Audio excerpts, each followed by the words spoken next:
औज़ुबिल्लाहिमिनश्शैतानिर्रजीम बिस्मिल्लाहिर्रहमानिर्रहीम। अस्सलाम वालेकुम टू ऑल ऑफ़ यू। कैसे हैं आप सब? उम्मीद है कि अल्लाह ताला की रहमतों, बरकतों और नेमतों के साए में आप लोग बिल्कुल खैरियत से होंगे। हम क्या करने लगे हैं, हम समेटिव फॉर्मेटिव क्लास 11 यानी फ़र्स्ट ईयर फेडरल बोर्ड को डिस्कस करने लगे हैं फॉर चैप्टर 5, जो चैप्टर है states and phases of matter.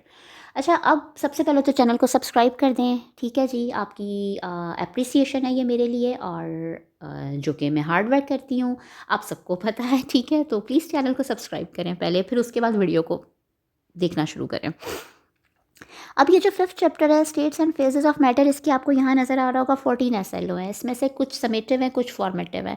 Formative वो हैं जो आपसे एग्जाम में सवाल नहीं किया जाएगा, और इसमें वो आर्टिकल्स शामिल हैं जो आपने घोल घोल के पिए हुए हैं, जो 7th 8th से आप सबको पता होते हैं, और जो आपने 9th 10th में जिनका आप एग्ज़ाम दे चुके हैं। तो उन्होंने कहा जी हम वहाँ से नहीं पूछेंगे, हम ज़रा हाई लेवल की बात करेंगे। और फेडरल का पेपर आपको पता है कि कॉन्सेप्चुअल बेस है और हाई लेवल का ठीक ठाक हाई लेवल का पेपर होता है, ठीक है।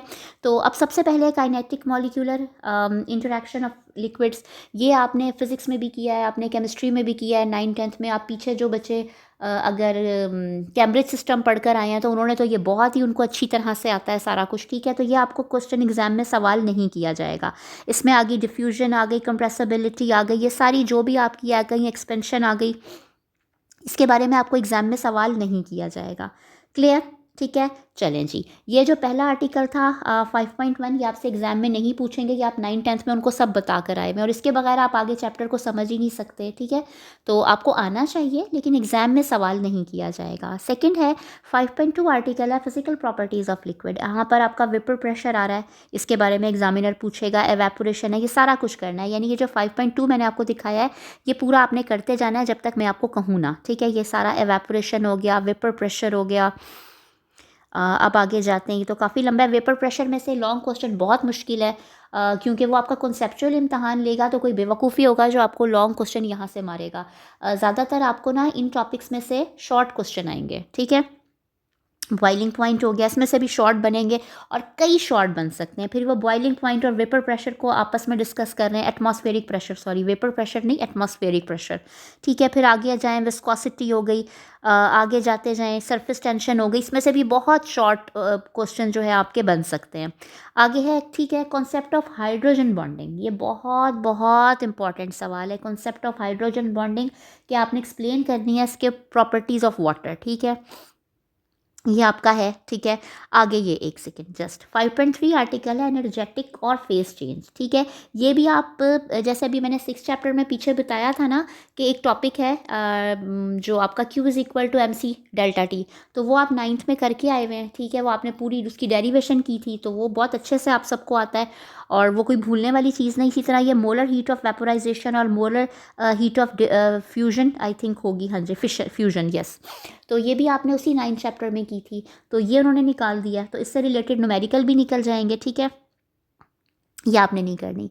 फिर आगे से ये जो टॉपिक है ना 5.3.2, ये बहुत इंपॉर्टेंट टॉपिक है, energy changes and intermolecular forces. ये आपने इसको घोल के पीना है, ये इतना ज़बरदस्त टॉपिक है कि आपकी सोच होगी। फिर उसके बाद है liquid crystals and their daily life use. ये बिल्कुल आपका नहीं है, ये आपका फॉर्मेटिव में है, ठीक है। ये सारा कुछ बहरहाल आपको पता होना चाहिए, ये आप पहले पढ़ के गए हुए हैं, ठीक है। आगे ये कोई आर्टिकल है, ये क्या लिखा हुआ है इन्होंने, लिक्विड क्रिस्टल्स, ये मेरे पास थोड़ा सा मिटा हुआ है इसको, हाँ ये आर्टिकल है ना, नहीं ये भी नहीं है, लिक्विड क्रिस्टल्स के ही अकॉर्डिंग है, ये भी आपका नहीं है, ठीक है। ये भी आपका फॉर्मेटिव में है। आगे है differentiation of liquid crystals from pure liquid, ये भी आपका फॉर्मेटिव में है, ये भी आपने नहीं करना। ग्लेशियर्स एंड आइस कैप्स, ये भी फॉर्मेटिव में है। जर्नल प्रॉपर्टीज़ ऑफ गैस, ये भी आपका फॉर्मेटिव में है। ये सारा आपने अच्छी तरह से घोल घोल के पिया हुआ है 9th 10th में, क्योंकि इसके बगैर तो आपको केमिस्ट्री आती ही नहीं, यानी आ ही नहीं सकती, ठीक है।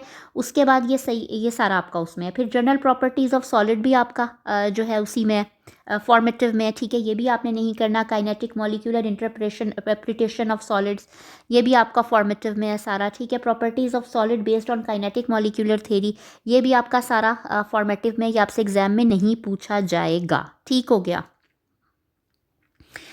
अब हम आते हैं टाइप्स ऑफ सॉलिड। ये जो 5.5.3 आर्टिकल है टाइप्स ऑफ सॉलिड, यस, इसके बारे में आपसे एग्ज़ाम में पूछा जाएगा।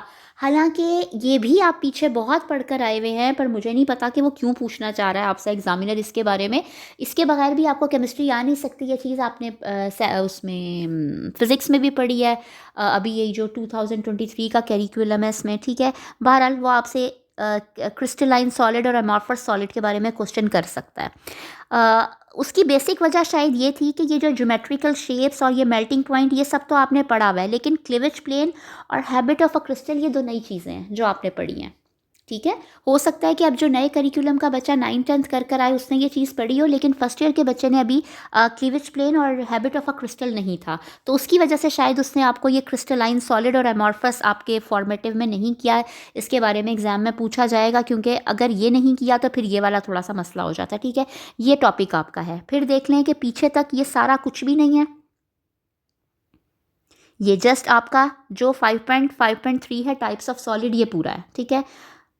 क्लियर। तो 5 चैप्टर में से आपका बहुत सारा पोर्शन जो है वो फॉर्मेटिव में उन्होंने आपसे एग्जाम में क्वेश्चन नहीं करने, लेकिन फिर बता रही हूँ एग्जाम में क्वेश्चन ना करने का मतलब ये नहीं है कि आपको वो ना आता हो, क्योंकि अगर आपको नहीं आता तो आपने केमिस्ट्री कैसे पढ़नी है, आपने फेडरल बोर्ड का कॉन्सेप्चुअल पेपर कैसे देना है, ठीक है।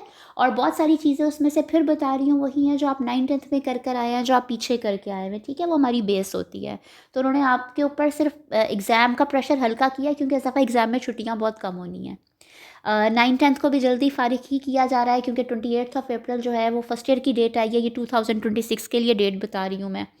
तो ये वाला मामला है, ठीक है। तो आपको एग्ज़ाम में पता नहीं, आई डोंट थिंक सो कि बहुत छुट्टी आनी है, तो दुआ कीजिएगा कि केमिस्ट्री या मैथ का पेपर ही पहला हो जाए।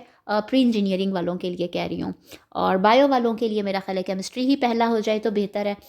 तो चलें जी, फिर इंशाल्लाह मिलते हैं नेक्स्ट वीडियो में, तब तक अपना ख्याल रखिएगा। अल्लाह हाफ़िज़, और चैनल को सब्सक्राइब ज़रूर कीजिएगा।